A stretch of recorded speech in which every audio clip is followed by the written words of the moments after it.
નવનાથથી સુરક્ષિત શિવનગરી વડોદરાના આંગણે ઐતિહાસિક અવસર આવી રહ્યો છે।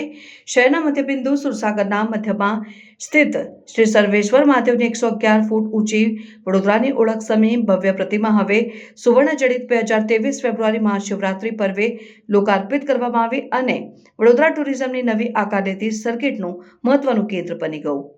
એક સમયે જેનું નામ ચંદન તલાવડી હતું, એમાં સુરસાગર સ્થિત શ્રી સર્વેશ્વર મહાદેવની પ્રતિમાનો ઇતિહાસ ખૂબ રોચક છે અને 1996માં ઉનાળા સમયે સુરસાગરની સફાઈ હાથ ધરવામાં આવી ત્યારે સુરસાગરની મધ્યમાં પ્રતિમા ઊભી કરી શકાય તેવું સ્ટ્રક્ચર દેખાયું ત્યારે બોલે ભક્ત ધારાસભ્ય યોગેશ પટેલને સાવલીવાળા સ્વામીજીની આજ્ઞા યાદ આવી।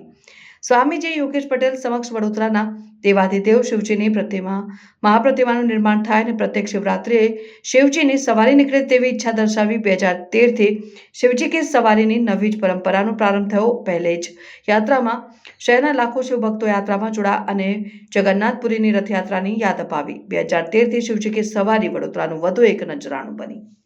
તારીખ 26મી ફેબ્રુઆરી 2025 બુધવારના રોજ મહાશિવરાત્રિની બપોરે 3:30 પરંપરા મુજબ પ્રતાપનગર સ્થિત રણમુક્તેશ્વર મહાદેવના મંદિરથી મહાકાય નંદી ઉપર બિરાજમાન શિવ પરિવાર નગર યાત્રાએ નીકળશે અને વર્ષોથી પરંપરા મુજબ શિવજી કે સવારી વાડી ચોખંડી માંડવી ન્યાય મંદિર માર્કેટ દાંડિયા બજાર થઈ સાંજે 7 કલાકે સુરસાગર પહોંચશે, જ્યાં 7:15 મહાઆરતી યોજાશે, જેમાં લાખોની સંખ્યામાં ભાવિક ભક્તો જોડાશે। જેની આજરોજ પ્રેસ કોન્ફરન્સનું આયોજન કરાયું, જેમાં ધારાસભ્ય યોગેશ પટેલ, મેયર પિંકીબેન સોની, બાલકૃષ્ણ શુક્લ, સાંસદ ડોક્ટર હેમાંગ જોશી સહિત મહાનુભાવો ઉપસ્થિત રહ્યા। તમામ શહેરીજનો આયોજિત આ પત્રકાર પરિષદમાં મંચસ્થ મહાનુભાવો, વડોદરાના શ્રેષ્ઠ શિવભક્તો, તમામ પત્રકાર શિવજીની સવારીની શરૂઆત 2013થી થઈ આ 13મી વર્ષ।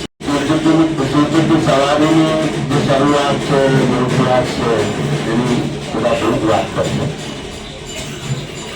પણ મારે જે વાત કરવી છે કે શિવજી સવારીનું મહત્વ શું છે। આ મહત્વની વાત આપણે એમ કહીએ છીએ કે સંસ્કૃતમાં મહાભારતની અંદર એક શ્લોક છે, ધર્મ દેવ ભગો હંતિ ધર્મ રક્ષતિ રક્ષિત,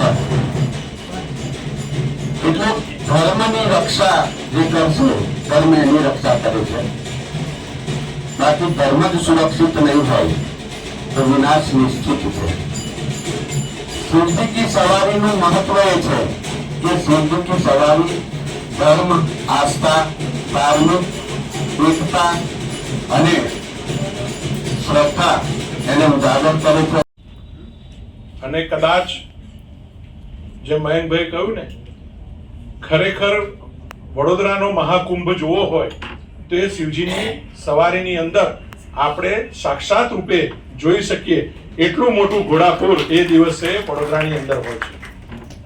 સ્વાભાવિક રૂપે જ્યારે આ પ્રતિમા સ્થપાઈ છે બધા જ વાત કરે છે અને બધા પોતાના મંતવ્ય પણ રજૂ કરવાના છે, પણ મારું પણ એવું સ્પષ્ટ માનવું છે કે જ્યારે શિવજીની પ્રતિમા કોર્પોરેશનને સુપ્રત થઈ હોય, માનનીય મેયરશ્રી, ડેપ્યુટી મેયરશ્રી, સ્ટેન્ડિંગ ચેરમેન એ બધા ઉપસ્થિત છે, તો એ પ્રતિમાની આરતી શિવરાત્રીના દિવસે ભવ્ય રીતે કોર્પોરેશન દ્વારા ઉજવણી થાય અને ટ્રસ્ટ સાથે મળીને એકાત્મ સાધીને શિવજીની સવારી એ દિવસે કોર્પોરેશનની આગેવાનીમાં તમારા માથે લીધો છે, ખોટું છે।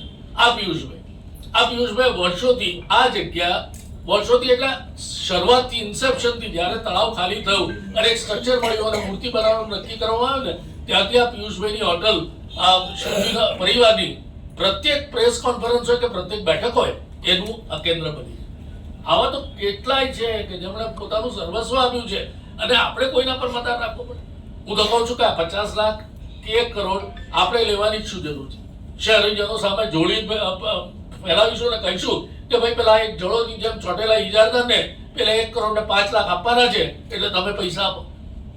અને પાર્ટી અને પેટી PWTY એટલે સાવ નિમ્ન કક્ષાનું પોલિટિક્સ આવા આયોજનની અંદર શાને માટે આ સવાલ પૂછાવો જોઈએ, પ્રત્યેક નાગરિકે પૂછવો જોઈએ કારણ કે આખરે તો આ બધા પ્રજાના પ્રતિનિધિ છે અને રૂપિયા પણ કોના છે?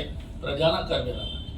આવા સવાલો પૂછાશે, પરંતુ હવે જવાબો 86-87 થી આ ઓલિયા સાથે છું, અનેક ઉતાર ચઢાવ જોયા છે, પણ આવા કોઈએ આરોપ મૂક્યા હોય એવું પહેલી વાર બન્યું. અને અત્યંત દુઃખદ છે, આવા ઓલિયા ફકીર પર કોઈ આરોપ મૂકે અને અત્યંત બેહુદું લખે અને સવાલ ઉઠાવે. સ્થાયી સમિતિ શું 1 કરોડ રૂપિયા ના આપી શકે? આપી શકે, પરંતુ 1 કરોડ આપતા પહેલા પેલો જે જળોની જેમ ચોંટેલો કોઈ ઇજારદાર હોય, ઇજારદારને ન બોલાવી શકાય? બીજા ઇજારદારોને બોલાવો છો, કહો છો કે આ વધારે છે, ઓછું કર અને તારું ટેન્ડર પાસ કરીએ, તો ઇજારદારને બોલાવો. 1 કરોડ છે ના? કારણ કે અમે જ્યારે કાર્યક્રમની શરૂઆત કરી હતી, કદાચ મહેન્દ્રભાઈ તે વખતે નહોતા, પરંતુ તે વખતે કઈ રીતે એમાં સહભાગી થતો હતો વડોદરાનો પ્રત્યેક નાગરિક અને કઈ રીતે કાર્યક્રમો થતા હતા. ત્યારે તો કોઈ કલાકારને પૈસા આપવાના હોય તો એ યોગેશભાઈ અને યોગેશભાઈના મિત્રો આપતા હતા. આ વડોદરા શહેરમાં ક્ષમતા છે. આ વખતે પહેલીવાર આ કોન્ટ્રોવર્સીને લીધે વડોદરામાં એક પણ કાર્યક્રમ ન રાખવાનું નક્કી કરવામાં આવ્યું. શાને માટે? હું મારી ક્ષમતા પ્રમાણે 1 લાખથી શરૂઆત કરું છું કે 1 લાખ હું આપું છું, ચાલો કલાકારોને બોલાવો. અહીંયા કેટલાય છે કે આપી શકે એવું. આપણે શું કામ પાલિકા ઉપર વિશ્વાસ રાખવાની કે એના પર આધાર રાખવાની જરૂર છે? આપણે આપણી રીતે કલાકારોને બોલાવી શકીએ, બોલાવતા તો ભૂતકાળમાં. આ તો તમે સામે ચાલીને જ્યારે મુખ્યમંત્રી આવવાના હતા ચંદ્રકાંતભાઈ રઘુનાથ પાટીલ સુરક્ષિત આપણી શિવનગરીના તમામ શિવ ભક્તોનું સ્વાગત છે.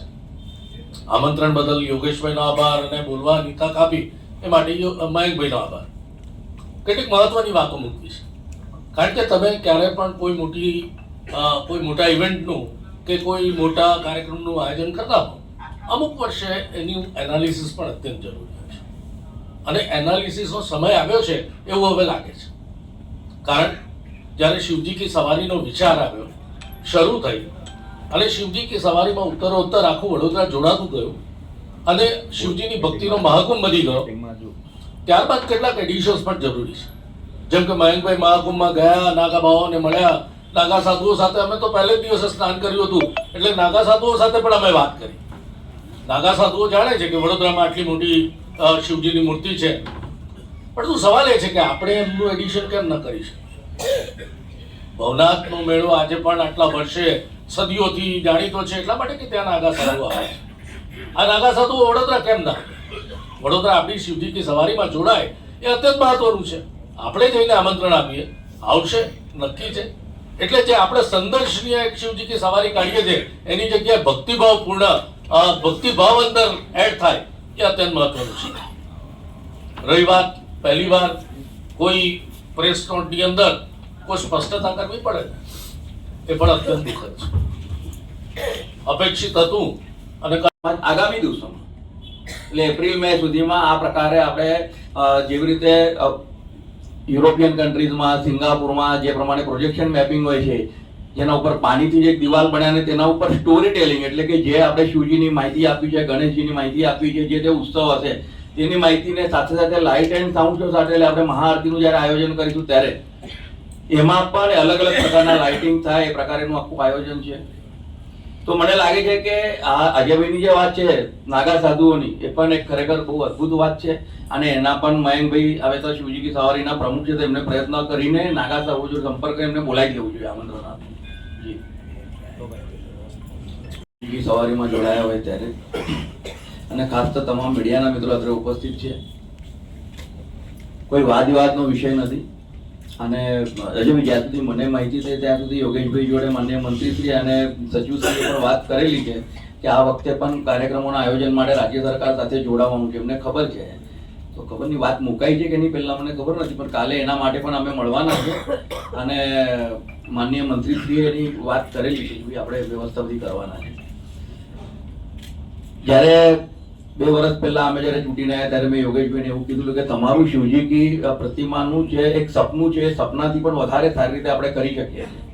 અને એટલા માટે જે વિસ્તારને આપણે હેરિટેજ સ્ક્વેર તરીકે આપણે ડિક્લેર કર્યું છે એટલે કરી રહ્યા છે. અને તેની સાથે સાથે રાજ્ય સરકાર દ્વારા આગામી થોડાક દિવસોમાં જ સુરસાગર તલાવમાં શિવજીના પ્રતિમાનું મહત્વ અતિશય વધે અને એક મહાઆરતીનું આયોજન થાય તે માટે રાજ્ય સરકાર તરફથી 30-35 કરોડના ખર્ચે પ્રોજેક્શન મેપિંગ અને લાઇટ એન્ડ સાઉન્ડ શો તેનો ટેન્ડરિંગ સુધીનો વિષય થઈ ગયેલો છે, કારણ કે રાજ્ય સરકારે કોર્પોરેશનને પત્ર લખેલો છે અને કોર્પોરેશનને ખાલી એનો ઓએનડેમ એટલે કે જાળવણી કરવાનો વિષય છે એ લેટર કોર્પોરેશન તરફથી જશે એટલે રાજ્ય સરકાર ની સવારીમાં ભાઈ યોગેશભાઈ, ભાઈ મયંકભાઈ, હા એ બરોબર છે, ખબર પડે છે અમને. આપણા મેયર અજયભાઈએ વાત કરી, મારું ભાઈએ વાત કરી, આપણે બધા આગેવાનો આ વિવાદ જ કેમ થાય? પહેલી વાત તો એ છે, વિવાદ કરનારા જે બી હશે તે એ નિમ્ન કક્ષાની રાજનીતિ રમે છે એવું મને લાગે છે. પૈસા ગમે ત્યાંથી લઈ આવીશું, પૈસા બહુ અગત્યનું નથી, પણ માન સન્માન સૌથી વધુ અગત્યનું છે. આજે આપણા વડોદરા શહેરની અંદર આટલી મોટી પ્રતિમા આટલી ધૂમધામથી નીકળે, વડોદરા શહેરના નગરજનો જોડાય, ગામડાના શહેરના લોકો જોડાય અને આખા વિશ્વમાં જેનું નામ થાય એની અંદર આપણે વિવાદ ઉભા કરીએ, એ કેટલું સારું છે ને કેટલું સાચું છે એ આપણે સમજવાની જરૂર છે. હું એટલું જ કહીશ કે મને તો જ્યારે જ્યારે જે કામ સોંપ્યું છે હું કોઈ દિવસ પીછેહટ નથી કર્યું અને આ બી શિવની સવારી નીકળશે, સારી રીતે નીકળશે, જ્યાં જેવી જરૂર પડશે અમે ઊભા રહીશું, એ જ અમારી અભ્યર્થના છે. ત્યાંને આગળ વધાવો. જય હિન્દ, જય ભારત. આમ તો બીજા એક કાર્યક્રમથી હમણાં આવ્યા એટલે વાત જે પ્રકારે ચાલતી હતી એટલે મને લાગે છે કે કંઈક કોર્પોરેશન વાળો જે બધો વિષય ચાલતો હોય, પરંતુ હું એટલું માનું છું કે જે શિવજી છે ને, એટલે બધા એક બે અમારા વડીલો બોલ્યા કે યોગેશ કાકા જે શિવજીની સવારી કરે છે, પણ હું માનું યોગેશ કાકાને પણ ખબર છે, એ પણ હંમેશા એવું કહેતા કે હું નથી કરતો, એ તો ભોળેનાથ જ કરે. બરાબર. કોરોનામાં એક બે મીડિયા વાળાએ માઇક મૂકી દીધું યોગેશ કાકાને કે ભાઈ આ કોરોનામાં 1 લાખ લોકો ભેગા કઈ રીતે થયું? કાકા કહેતા શિવજી નીકળ્યા, બધા લોકો જોડાઈ ગયા. પણ એ આપણે એવું લાગતું હોય કાકાએ એક રમૂજમાં વાત કરી, પણ આ વાત સાચી છે. જ્યારે શિવજી કી સવારી નીકળે ત્યારે ભક્તો જોડાય અને એમાં કોણ કરે, કોનાથી થશે, કોઈથી નહીં થાય, આપણું એટલું અસ્તિત્વ જ નથી કે આપણે નક્કી કરી શકીએ કે આપણાથી શું થશે ને શું નહીં થાય. એ તો ભોળેનાથ કરશે.